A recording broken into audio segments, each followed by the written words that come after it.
Muito bem, irmãos, nós vamos dar sequência à nossa série de estudos sobre o nosso tema do ano, ser e fazer discípulos de Jesus. E eu tenho repetidas vezes dito que não é o tema somente do ano, é o tema da nossa vida, é a nossa vocação.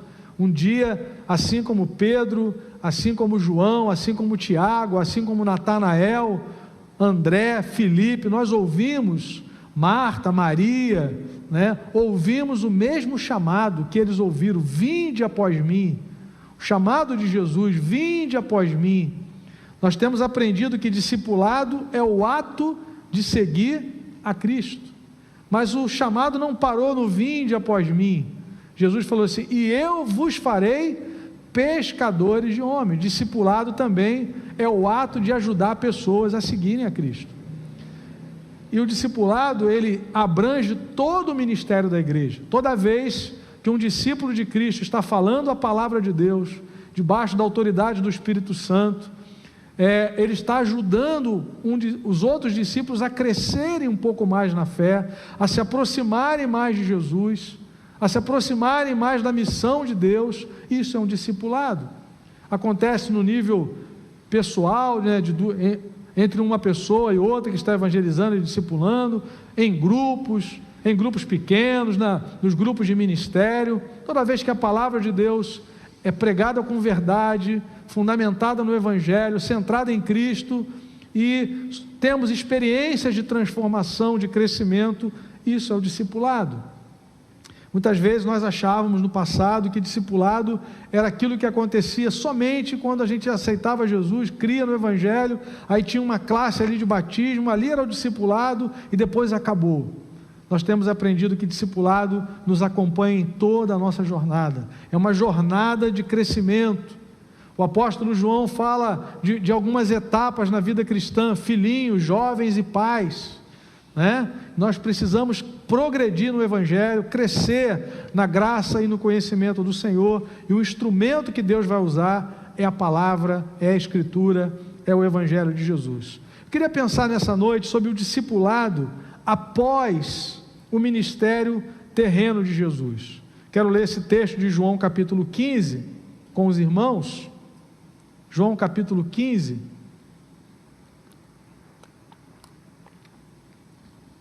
do verso 18 até o 27, depois eu vou comentar alguns outros versículos também. Nesse texto nós encontramos nos primeiros versículos de 1 até o 17, uma palavra-chave, uma palavra que vai se repetir várias vezes, que é o verbo permanecer. Permanecer é a palavra-chave nesse capítulo, especialmente nos primeiros 17 versículos. Então, todo discípulo de Jesus é alguém que foi escolhido por Deus.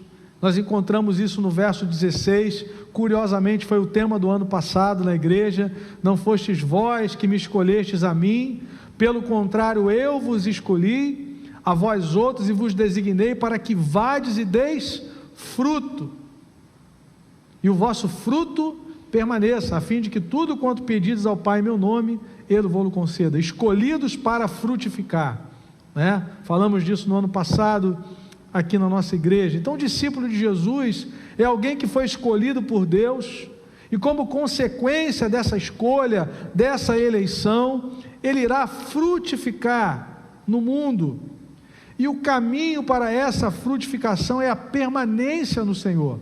Por isso que nessa introdução eu estou dizendo que a palavra-chave dos primeiros 17 versículos é a palavra permanecer, é o verbo permanecer. Permanecer em Cristo, permanecer na palavra, permanecer no amor de Deus. Vejam, versículos 4 e 5, permanecer em mim, permanecer em Cristo, permanecer em mim e eu permanecerei em vós.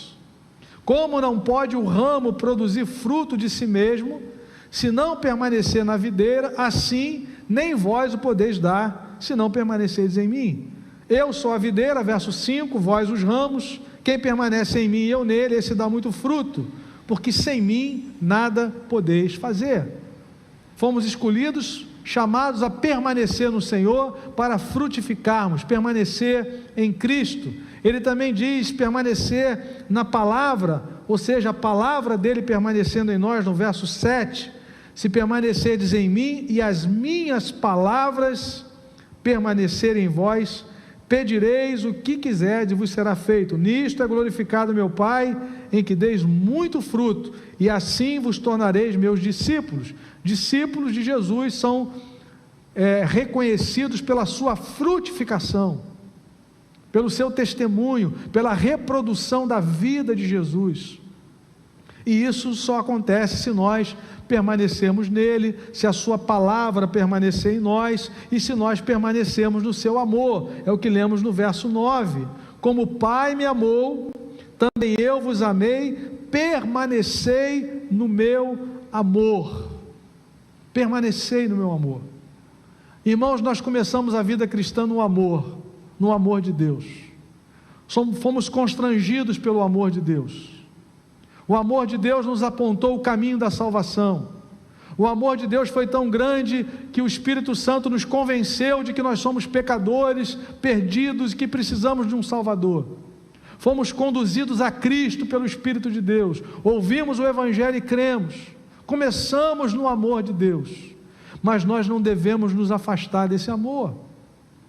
A palavra de Jesus é nesse sentido: permanecei no meu amor. Uma característica do discípulo de Jesus é que ele permanece no amor. Quando vêm as dificuldades, vêm as tribulações, e vem o nosso adversário dizendo: olha, se Deus de fato te amasse, você não passaria por essa situação. E aí Paulo diz: nada pode nos separar do amor de Deus que está em Cristo.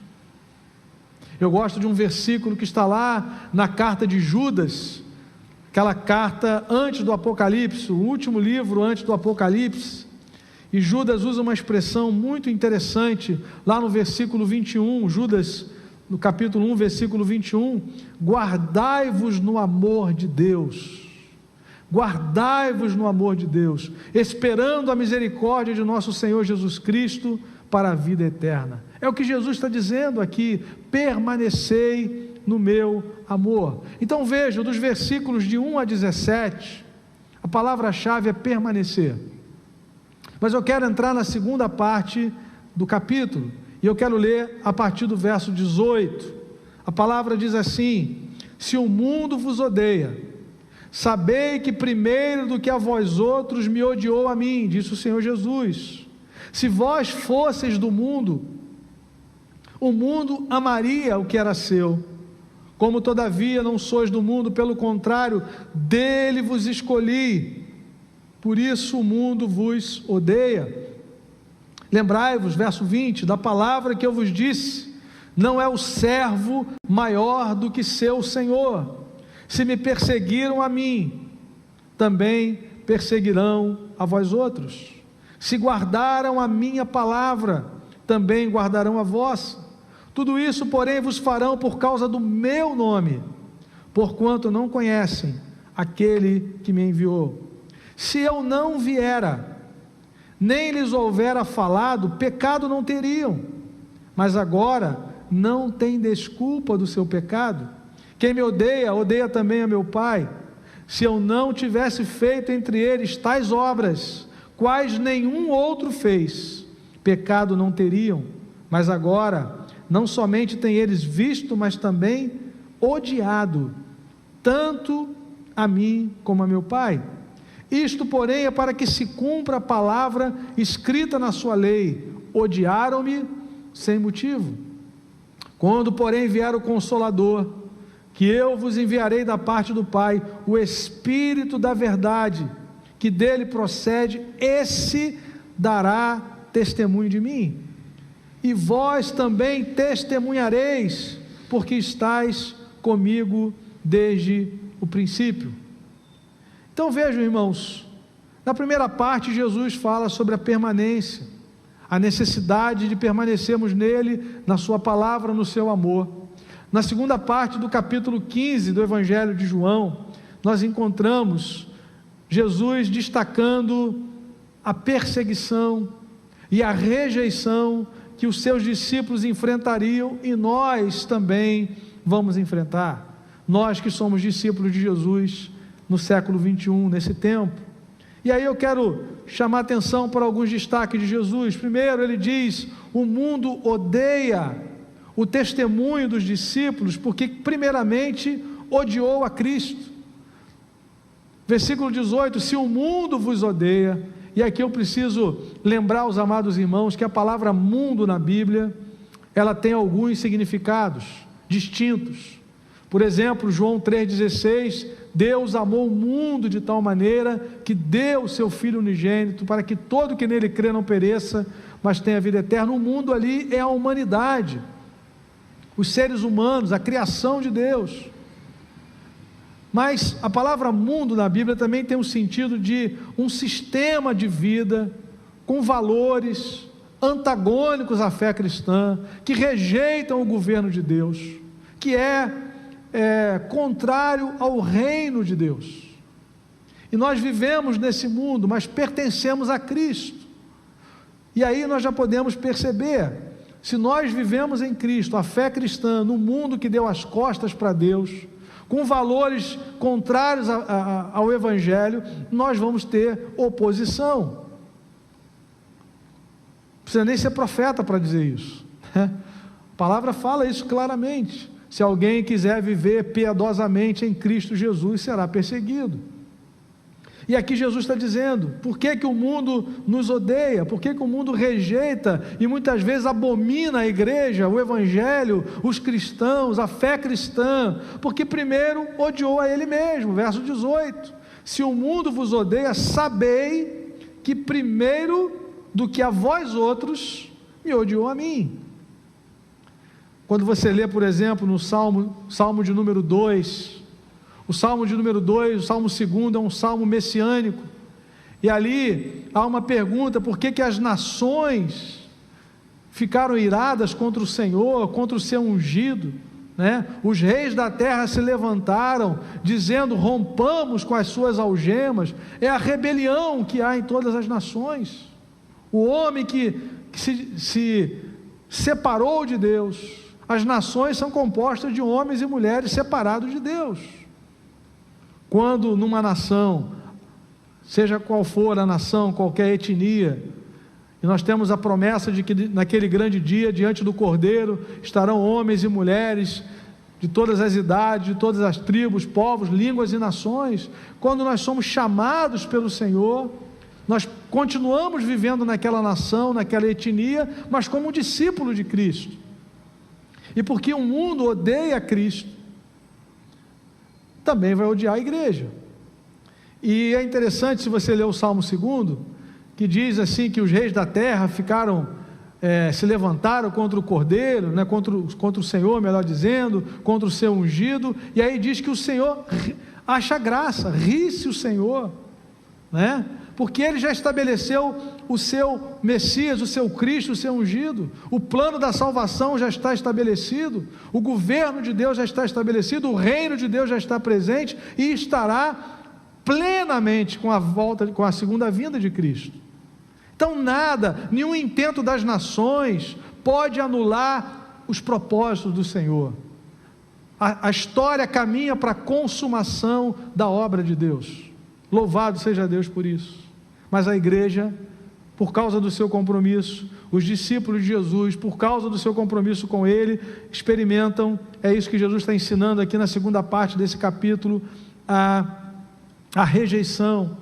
O Senhor Jesus afirmou que a perseguição que teve início nele se estende aos seus discípulos, porque nós fomos escolhidos e separados para vivermos para a glória dele, não nos conformando com este mundo, com o sistema que rejeita o governo de Deus.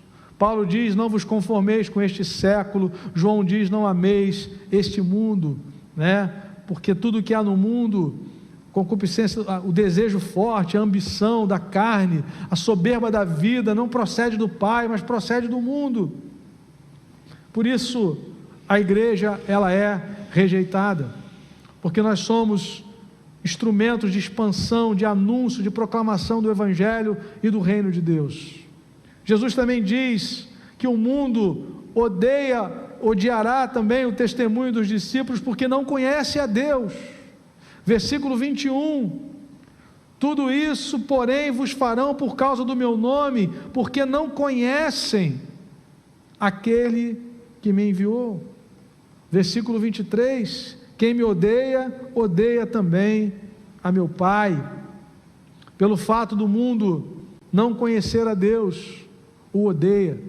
Não conhecer verdadeiramente o Senhor, o odeia. E é exatamente esse o propósito da vinda do Senhor Jesus ao mundo, revelar o Pai. Revelar o Pai. A Bíblia diz que ninguém jamais viu a Deus, mas o Deus unigênito veio revelá-lo, veio apresentá-lo. Por isso que existe essas duas reações, adoração e rejeição. E como é que Jesus veio revelar o Pai?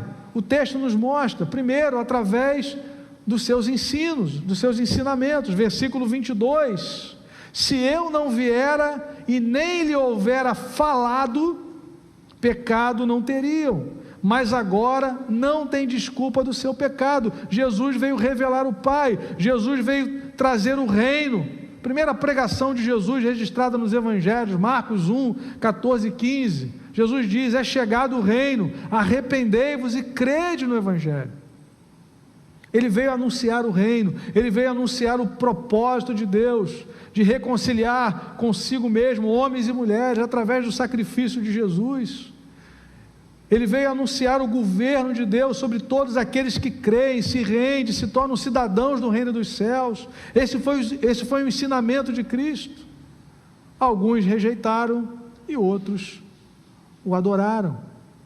Só existem essas duas possibilidades. Jesus, ou você rejeita ou você adora. Não existe uma terceira opção. Não, eu sou amigo do Evangelho, eu gosto do Evangelho, mas não me rendo a Cristo. Você está fora do reino, né? Nós precisamos crer. Jesus falou em João 5,24, em verdade vos digo, quem ouve a minha palavra e crê, ouvir e crer naquele que me enviou, tem a vida eterna, não entrará em juízo, mas passou da morte para a vida. É necessário ouvir e crer.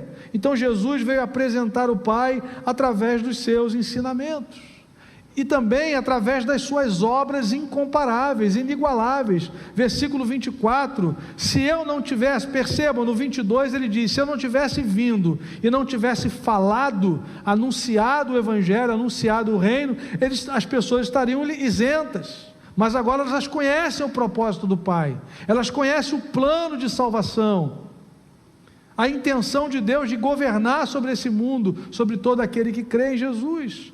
Mas no versículo 24, ele também nos diz que ele veio apresentar o reino, revelar o Pai através das suas obras.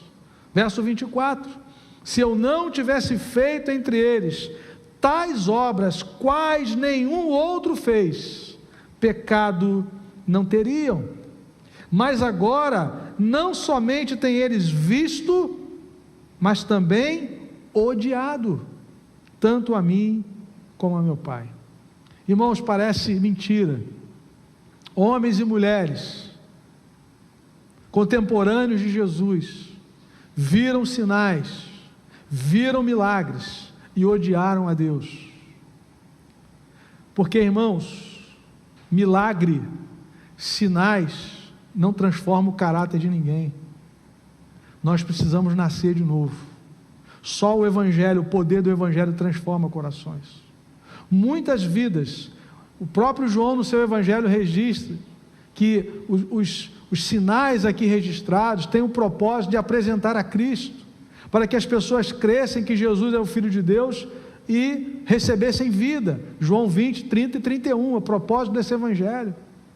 Mas nesse Evangelho nós vemos, por exemplo, no capítulo 6, Jesus dizendo que as pessoas começaram a se aproximar dele por causa dos sinais. E quando Jesus começou a dizer que era necessário ter uma aliança com ele, comer a sua carne, beber o seu sangue, ou seja, se render ao seu senhorio, muita gente foi embora. E aí ele se dirige aos 12 e diz assim, se vocês quiserem ir embora, vocês podem ir embora. Se quiserem retirar-se. E aí Pedro diz: Senhor, para quem iremos? Só tu tens as palavras de vida eterna. Só Cristo pode nos salvar. Só Cristo pode nos dar vida eterna. Ele é o Filho de Deus, Ele é o único caminho. É o nosso substituto. É o nosso sacrifício da Páscoa.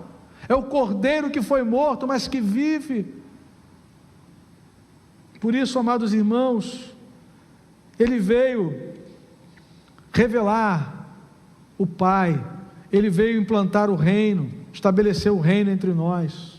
O reino já está presente, está dentro de nós, como Ele disse.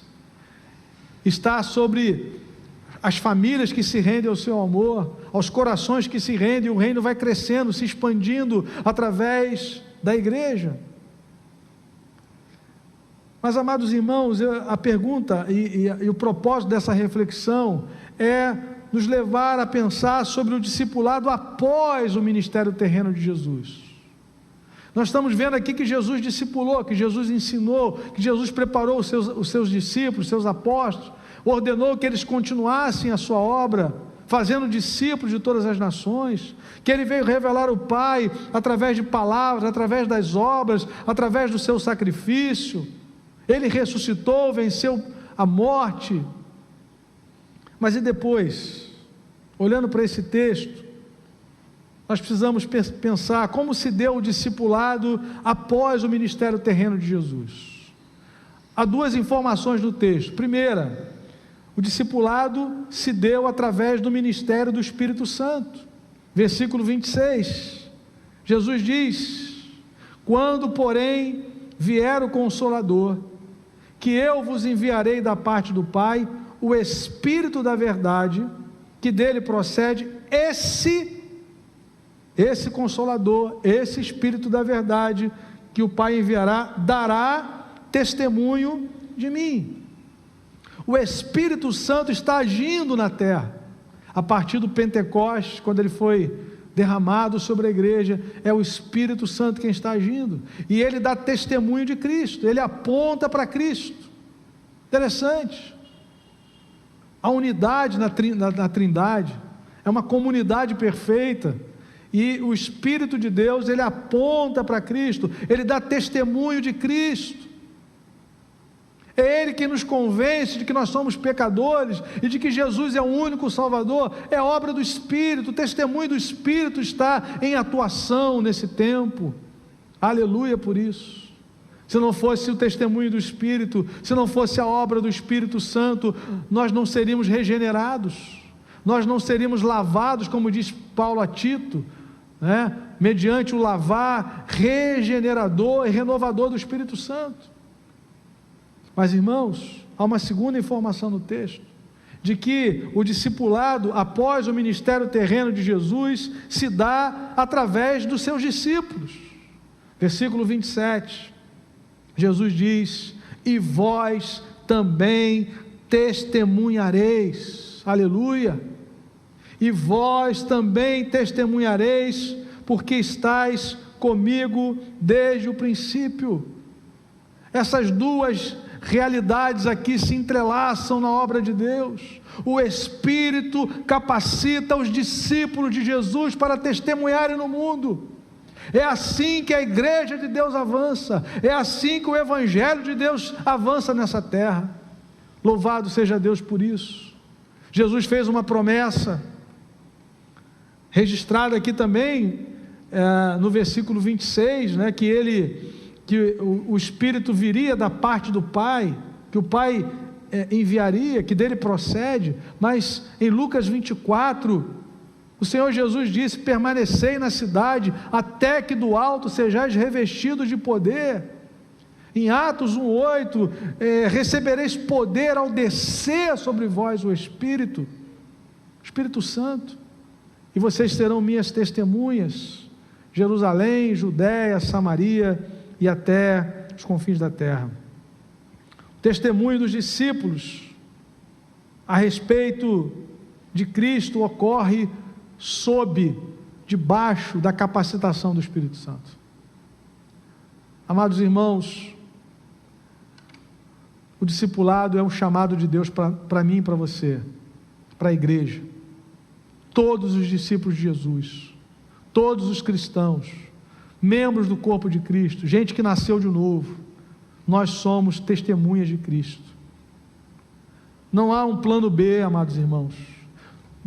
Deus tem uma missão, e para essa missão Ele chamou um povo. A missão é de Deus, a missão não é da igreja. Deus deu uma igreja para a sua missão, não uma missão para a sua igreja. A missão é de Deus. A igreja foi levantada por Deus, um povo zeloso, conforme Paulo diz a Tito capítulo 2. Pedro vai dizer povo de propriedade exclusiva de Deus, a fim de proclamar as virtudes do Senhor, que nos chamou das trevas para a sua maravilhosa luz. Então a igreja não pode se omitir, porque senão ela está pecando contra Deus.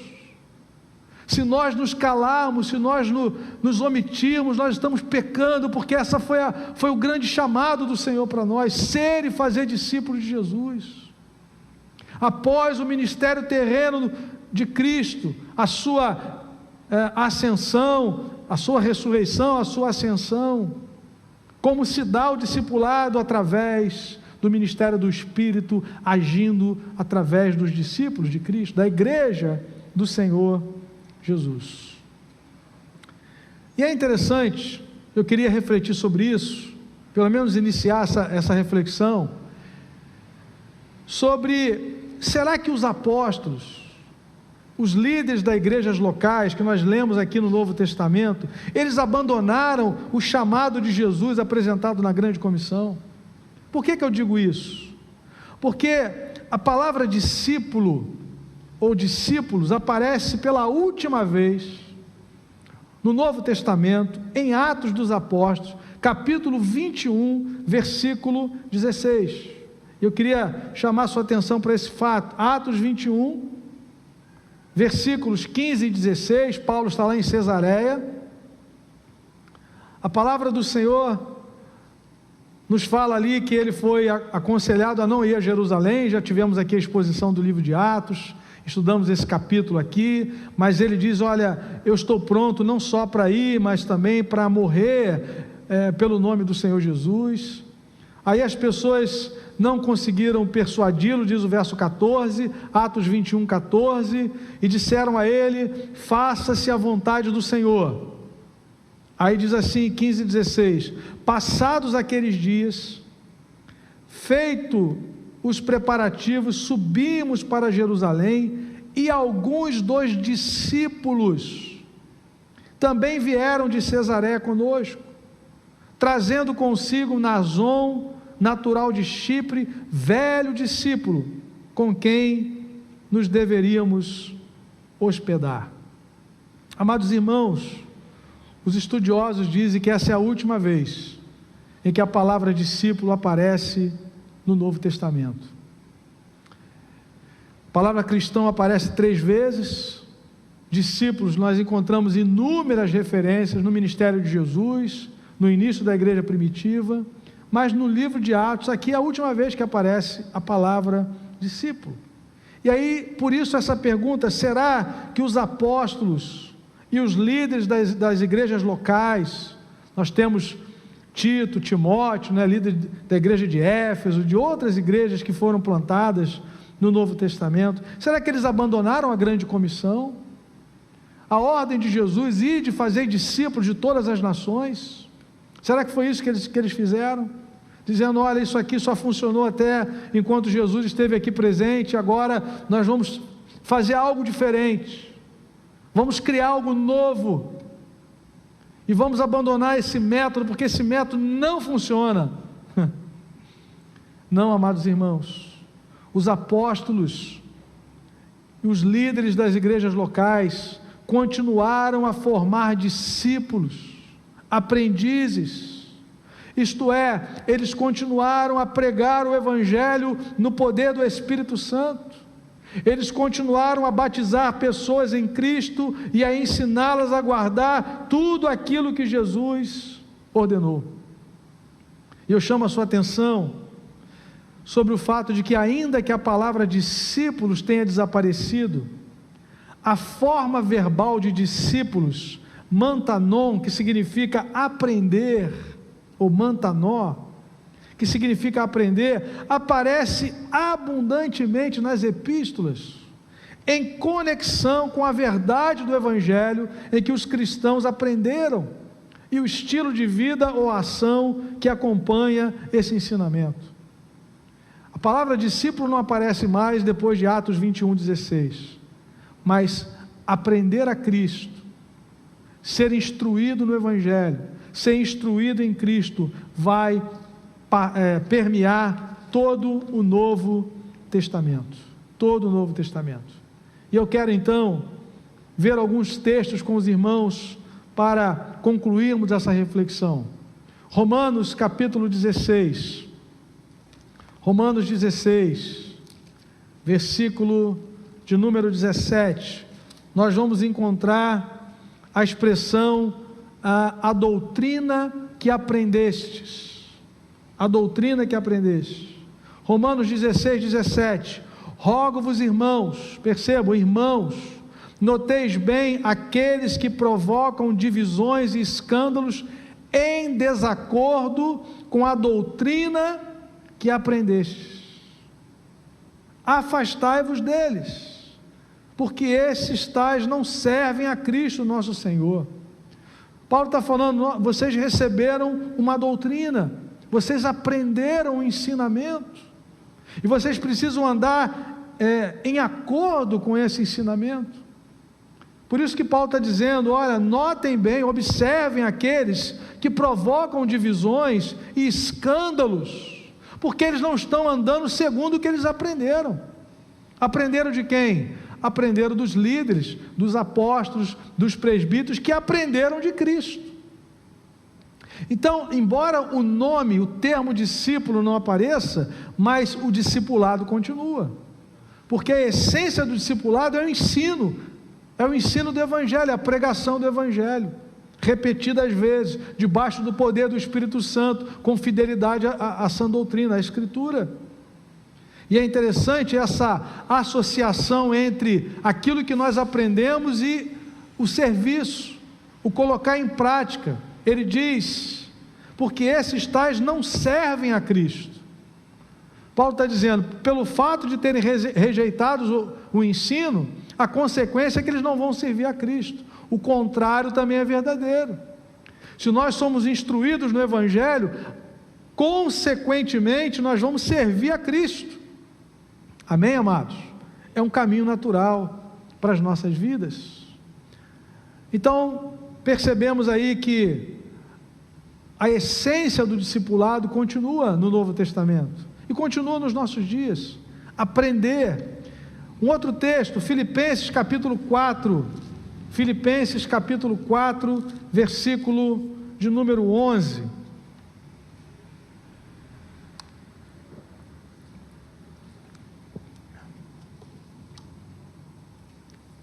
Filipenses 4, versículo 11, Paulo diz assim,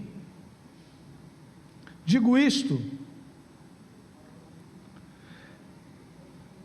não por causa da pobreza, porque aprendi a viver contente em toda e qualquer situação, aprendi, aprendizado, mas eu queria mesmo destacar o versículo 9, o que também aprendestes, e recebestes, e ouvistes, irmãos, isso aqui é discipulado, o que aprendestes, o que recebestes, e ouvistes, e vistes em mim, isso praticai, e o Deus da paz será convosco.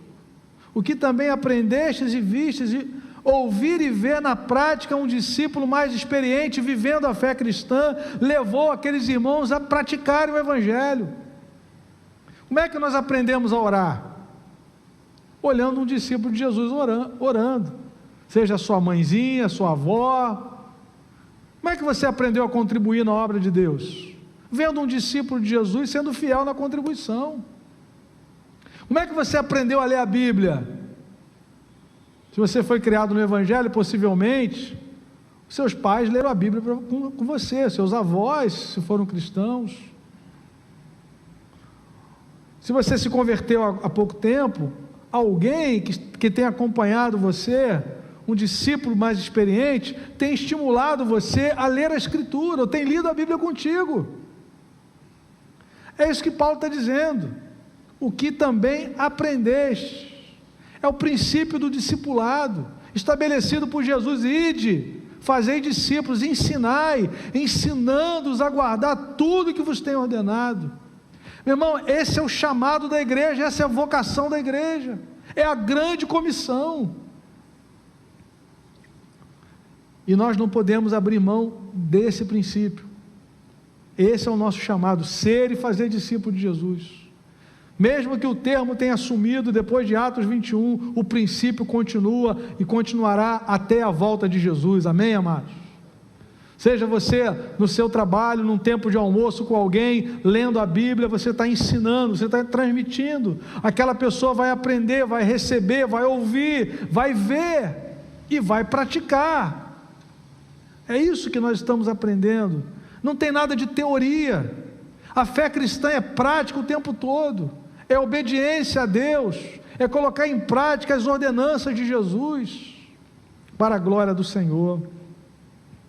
Colossenses capítulo 1, você já está até na página aí, né? Colossenses capítulo 1, Paulo está dando graças por aqueles irmãos a partir do versículo 3, eu quero ler até o verso 7, damos sempre graças a Deus, Pai de nosso Senhor Jesus Cristo, quando oramos por vós, desde que ouvimos da vossa fé em Cristo Jesus, e do amor que tendes para com todos os santos. Percebam, aqueles irmãos ali em Colossos, os colossenses, Paulo está agradecendo a Deus por eles, porque eles tinham fé em Cristo, diz o verso 4, Paulo diz, eu agradeço a Deus, desde que eu ouvi, nós agradecemos a equipe de ministério de Paulo, desde que ouvimos da vossa fé em Cristo, e do amor que tendes para com todos os santos. Então vejam, eles tinham fé em Cristo, eles amavam os outros irmãos, chamados aqui de santos.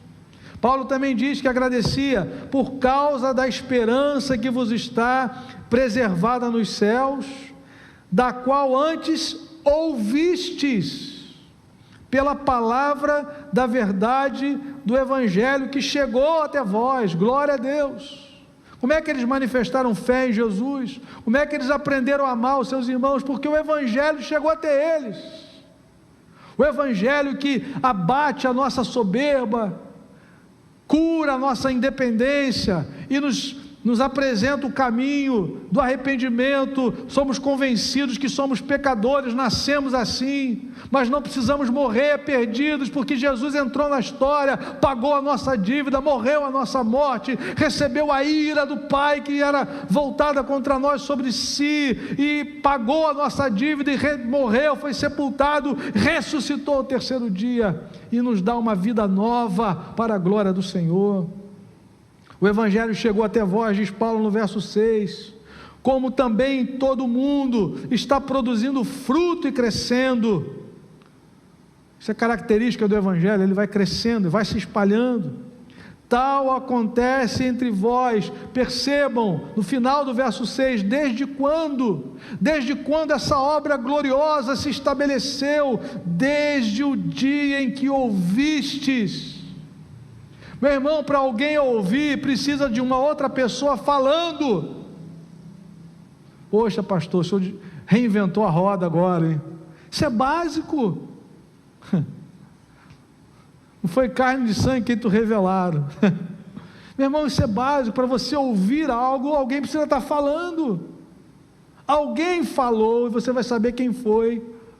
Alguém falou para aqueles irmãos, e Paulo diz, o Evangelho está crescendo entre vocês também, desde o dia em que ouvistes e entendestes. Aí entra a obra do Espírito Santo. Entendestes a graça de Deus na verdade. A graça de Deus se revela na verdade, a graça de Deus se revela na pregação do Evangelho, a graça de Deus se revela na Escritura. Então, meu irmão, prega o Evangelho, fala de Jesus, apresenta o plano da salvação, enquanto é dia. A noite vem, querido, e não dá para trabalhar mais. Aproveite as oportunidades e fala do Evangelho, da graça de Deus. Paulo vai falar da fonte, do instrumento, melhor dizendo. Verso 7. Segundo fostes instruídos por Epáfras, nosso amado conservo, e quanto a vós outros, fiel ministro de Cristo.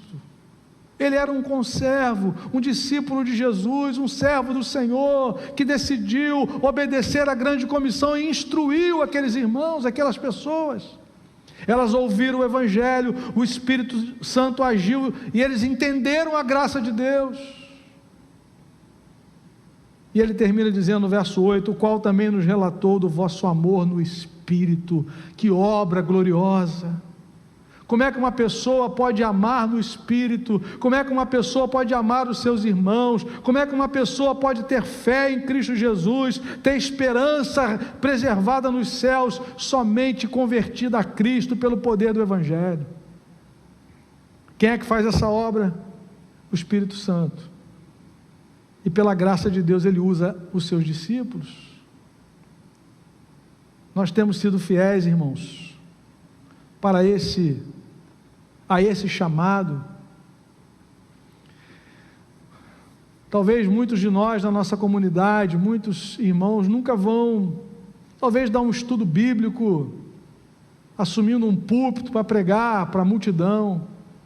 Alguns vão fazer isso, Deus faz, Ele pode levantar você para isso, mas todos nós convivemos com pessoas todos os dias, e nós podemos falar do Evangelho, podemos testemunhar do Evangelho, para que aconteça a mesma coisa que Paulo disse aos Filipenses: o que aprendeste, o que recebeste, o que ouviste, o que vistes em mim, isso praticai, e o Deus da paz será convosco.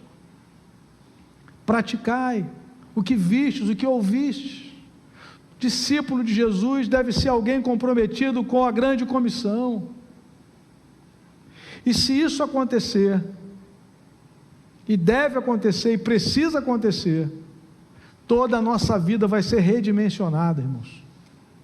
O nosso tempo, os nossos recursos, a nossa influência, a profissão que nós exercemos, você vai entender que tudo é para a glória de Deus, para cumprir o chamado do Senhor. Os recursos que Deus tem colocado nas suas mãos, todos eles precisam estar à disposição do reino de Deus. Você tem condição de estudar a Bíblia com um amigo seu, você tem ferramentas para isso, você tem a Escritura, você tem aí a tecnologia. Ore ao Senhor, diga: Senhor, esse meu amigo precisa conhecer o Teu Evangelho. Eu não sei se ele vai se converter, porque isso depende da ação do Espírito Santo, mas a minha parte é instruir. Epáfras instruiu aqueles irmãos. Paulo diz: segundo fostes instruídos por Epáfras. Ele não sabia quem daquelas pessoas, daquela cidade, iria ouvir e crer. O Espírito sabia, o Senhor sabia, mas Epáfras não sabia. Aí nós nos lembramos daquela palavra do semeador, lá em Eclesiastes capítulo 11, lança a tua semente, de manhã e à tarde não repousa a tua mão, você não sabe qual é que vai prosperar, se essa, se aquela ou se ambas. Nós não conhecemos o caminho do vento, e não devemos ficar olhando para a nuvem, senão a gente não vai semear. Não devemos ficar olhando para a dificuldade, senão a gente não vai fazer a obra de Deus, cumprir aquilo que o Senhor deseja através de nós. A obra é dele, é Ele quem faz, mas Ele usa instrumentos. A Bíblia diz isso. Paulo diz: eu plantei, Apolo regou, mas o crescimento veio de Deus. O crescimento veio de Deus, mas alguém precisa plantar e alguém precisa regar. Precisamos obedecer o chamado. E quem faz missão, quem cumpre a missão, é discípulo, é seguidor de Jesus, para a glória de Deus. Para nós orarmos, 3 afirmações rápidas. Primeira, Deus está nos chamando a vivermos um discipulado transformador, e isso só é possível por meio da palavra de Deus, no poder do Espírito Santo. Epáfras falou, E a Bíblia diz que pela graça de Deus eles entenderam a graça de Deus. A graça de Deus na verdade. Nós temos que confiar na obra do Espírito. Confiar na obra do Espírito. Às vezes você olha para a pessoa e você diz, essa pessoa não vai se converter nunca. É só você se lembrar da sua experiência. É só nos lembrarmos de como o Espírito Santo quebrou tantas barreiras para que nos rendêssemos a Cristo, naqueles que foram criados fora do Evangelho e dentro do Evangelho também, porque alguns cresceram na igreja, no Evangelho, e acharam que já foram salvos só por esse fato. Um dia o Espírito Santo trabalhou na sua mente e no seu coração, dizendo que você não deveria ser somente filho de crente, filho de pastor, filho de presbítero, de apóstolo, de evangelista, mas precisava ser filho de Deus, e filho de Deus é quem crê em Jesus Cristo como Salvador. O Espírito agiu na sua vida, aleluia, como agiu também e tem agido naqueles que não foram criados no Evangelho. Não há barreiras, o Evangelho é o poder de Deus para a salvação de todo aquele que crê. Segundo, um discípulo é um pecador perdoado que está aprendendo Cristo em arrependimento e fé, sendo transformado em todas as esferas da vida. Não perca a visão de que discipulado é uma jornada, meu irmão. Nós estamos sendo transformados de glória em glória. Talvez você ouça uma palavra e diz assim, eu não estou vivendo essa palavra ainda, mas é possível recomeçar, é possível mudar. Deus corrige a quem Ele ama, Deus nos renova, Deus nos fortalece. Nós estamos num processo de crescimento. Aquele que começou a boa obra há de completá-la. E por último, é inconsistente ser um discípulo de Cristo e não sujeitar toda a nossa vida à vontade dEle. É impossível. Então, meu amado, discípulo é alguém que obedece à grande comissão. No seu dia a dia, seja um cristão comprometido com a obra de Deus. Eu já recomendei aqui você baixar o aplicativo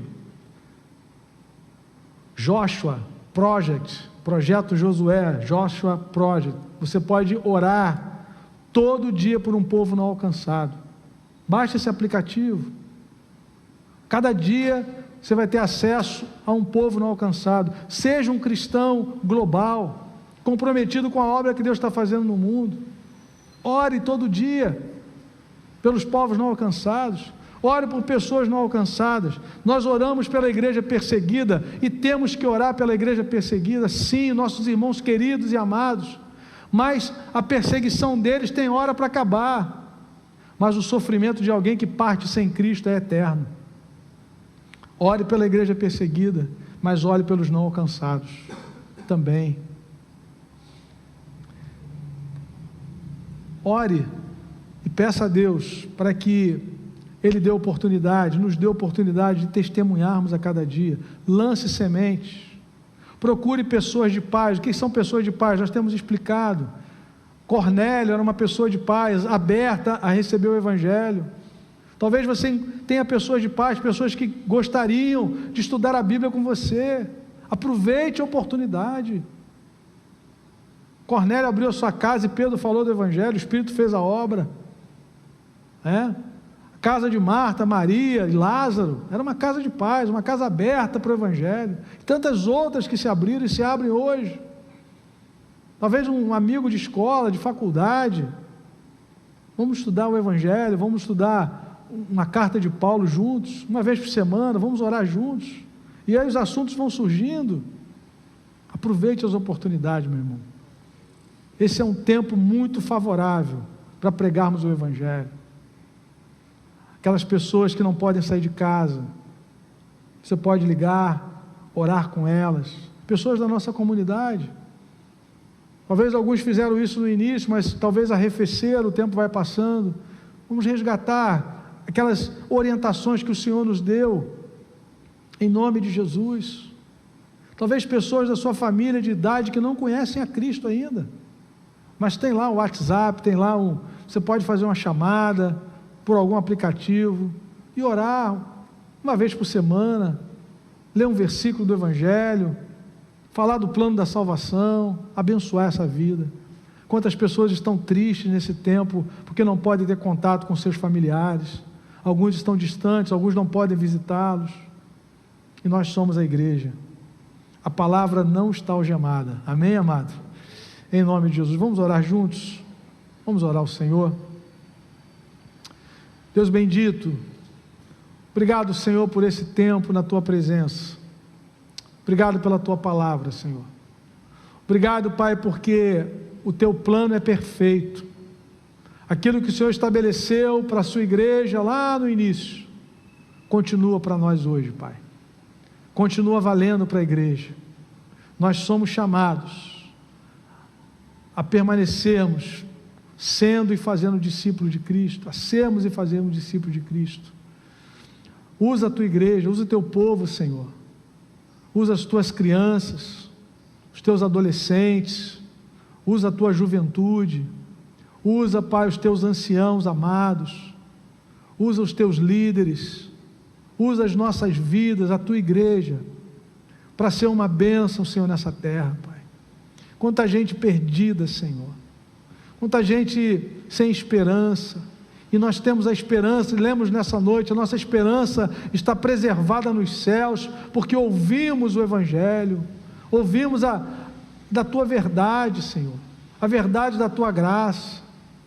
Louvado seja o Teu nome, e pedimos ao Pai que Tu continues conosco, nos abençoando nesse tempo de oração, inclinando os Teus ouvidos ao Teu povo, Senhor amado, nos renovando, nos fortalecendo, nos livrando do mal. Toda arma forjada contra nós não venha prosperar, pelo poder do nome de Jesus. Toma a Tua igreja, Senhor, e abençoa-nos nesse tempo, para a glória do Teu nome, em nome de Jesus, amém. Glória a Deus.